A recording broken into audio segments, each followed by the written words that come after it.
ಕಲುಷಿತ ಬಣ್ಣ, ವಿದ್ಯಾರ್ಥಿನಿಯರು ಅಸ್ವಸ್ಥ. ಲಕ್ಷ್ಮೇಶ್ವರ ತಾಲೂಕಿನ ಸುವರ್ಣಗಿರಿ ತಾಂಡಾದಲ್ಲಿ ವಿದ್ಯಾರ್ಥಿನಿಯರು ಬಸ್ ಹತ್ತುವಾಗ ಹಿಂದಿನಿಂದ ಬಂದ ಕೆಲ ಕಿಡಿಗೇಡಿ ಯುವಕರು ಕಲುಷಿತ ಬಣ್ಣ ಎರಚಿದ್ದರಿಂದ 7-8 ವಿದ್ಯಾರ್ಥಿನಿಯರು ಅಸ್ವಸ್ಥಗೊಂಡ ಘಟನೆ ಶುಕ್ರವಾರ ಬೆಳಿಗ್ಗೆ ಜರುಗಿದೆ. ಘಟನೆ ವಿವರ: ತಾಲೂಕಿನ ಸುವರ್ಣಗಿರಿ ತಾಂಡಾದಿಂದ 10ಕ್ಕಿಂತ ಹೆಚ್ಚು ವಿದ್ಯಾರ್ಥಿನಿಯರು ಲಕ್ಷ್ಮೇಶ್ವರದ ಉಮಾ ವಿದ್ಯಾಲಯ ಪ್ರೌಢಶಾಲೆಗೆ ಬರಲು ಬಸ್ ಹತ್ತುತ್ತಿದ್ದರು.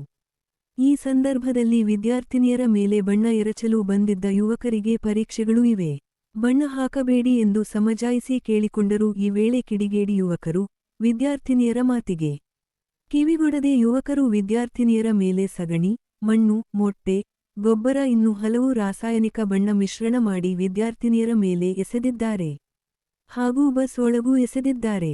ಇದರಿಂದ ಅಸ್ವಸ್ಥಗೊಂಡ ವಿದ್ಯಾರ್ಥಿನಿಯರು ಲಕ್ಷ್ಮೇಶ್ವರ ತಲುಪುತ್ತಿದ್ದಂತೆ ದೇಹದ ಮೇಲೆ ಗಂಭೀರ ಪರಿಣಾಮ ಉಂಟಾಗಿ ಅಸ್ವಸ್ಥಗೊಂಡು ಶಾಲೆ ಹತ್ತಿರ ಬಸ್ನಿಂದ ಇಳಿಯುತ್ತಲೇ ವಾಂತಿ ಮಾಡಲಾರಂಭಿಸಿದರು. ಇದನ್ನು ಗಮನಿಸಿದ ಕೆಲ ಯುವಕರು ಅದರಲ್ಲಿ ತೀವ್ರವಾಗಿ ಅಸ್ವಸ್ಥಗೊಂಡ 4 ಜನ ವಿದ್ಯಾರ್ಥಿನಿಯರನ್ನು ಲಕ್ಷ್ಮೇಶ್ವರದ ಸರಕಾರಿ ಸಮುದಾಯ ಆರೋಗ್ಯ ಕೇಂದ್ರಕ್ಕೆ ದಾಖಲಿಸಿದರು. ಸುದ್ದಿ ತಿಳಿಯುತ್ತಿದ್ದಂತೆ ಶಾಲೆಯ ಶಿಕ್ಷಕರು ಪೊಲೀಸರು ಆಸ್ಪತ್ರೆಗೆ ದೌಡಾಯಿಸಿದರು. ನಂತರ ವೈದ್ಯರು ತೀವ್ರ ಎದೆನೋವು, ಉಸಿರಾಟ, ಅಸ್ವಸ್ಥಗೊಂಡ ಗೌರಿ ಪೂಜಾರ, ದಿವ್ಯಾ ಲಮಾಣಿ ಅವರನ್ನು ಹೆಚ್ಚಿನ ಚಿಕಿತ್ಸೆಗಾಗಿ ಗದಗ ಜೇಮ್ಸ್ಗೆ ಕಳಿಸಿ ಕೊಡಲಾಗಿದೆ. ಸ್ಥಳೀಯ ಸಮುದಾಯ ಆರೋಗ್ಯ ಕೇಂದ್ರದಲ್ಲಿ ಅಂಕಿತಾ ಲಮಾಣಿ, ತನುಷಾ ಲಮಾಣಿ ಎಂಬ ವಿದ್ಯಾರ್ಥಿನಿಯರು ಚಿಕಿತ್ಸೆ ಪಡೆಯುತ್ತಿದ್ದಾರೆ. ವರದಿ: ನಾಗರಾಜ ಹಣಗಿ, ಪ್ರಜಾಧ್ವನಿ, ಲಕ್ಷ್ಮೇಶ್ವರ.